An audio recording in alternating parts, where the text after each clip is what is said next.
स्वाधार योजना 2025-26 जर तुम्ही तालुक्याला शिक्षण घेत असाल तर तुम्ही सुद्धा आता स्वाधार योजनेचा लाभ घेऊ शकता।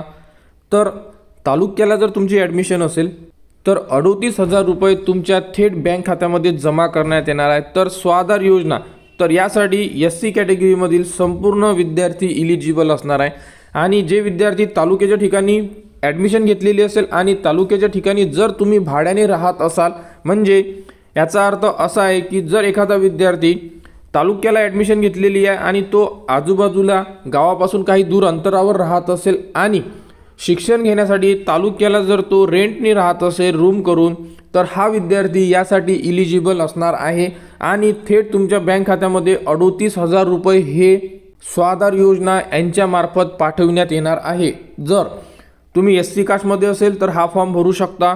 फॉर्म कसा भरायचा या संदर्भात संपूर्ण अपडेटेड व्हिडिओ या व्हिडिओच्या डिस्क्रिप्शनमध्ये आहे। एखादा विद्यार्थी फर्स्ट इयरला असेल तर तुम्ही न्यू फॉर्म भरा, एखादा विद्यार्थी सेकंड इयर असेल थर्ड इयरला असेल तर तुम्ही रिन्युअल फॉर्म म्हणजे एक्झिस्टिंग फॉर्म भरू शकता। दोन्ही व्हिडिओ या व्हिडिओच्या डिस्क्रिप्शनमध्ये दिलेले आहे।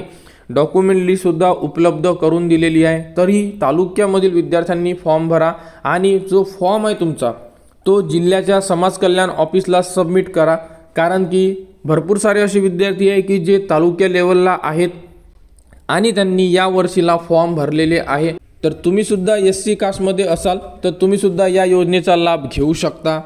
तर जे विद्यार्थी तालुक्यामध्ये प्रवेश घेऊन भाड्याने राहत असेल 11वी पासून तर पोस्ट ग्रॅज्युएशनपर्यंत तुम्ही या योजनेचा लाभ घेऊ शकता। तर आजच आपला फॉर्म सबमिट करा आणि हार्ड कॉपी डॉक्युमेंट्स अटॅच करा आणि आपल्या समाज कल्याण ऑफिसला जिल्ह्याच्या सबमिट करा। आणि स्वाधार योजनेबद्दल आणि तालुक्यामधील जर कोणत्या विद्यार्थ्याला अडचण असेल तर तुम्ही कमेंट्स करा, कमेंट्सवर तुम्हाला संपूर्ण माहिती दिली जाणार। आणि स्वाधार योजनेच्या पुढील अपडेटसाठी आपल्या चॅनलच्या कनेक्टमध्ये राहा, चॅनलला सबस्क्राईब करा व हा व्हिडिओ इतरांपर्यंत शेअर करा।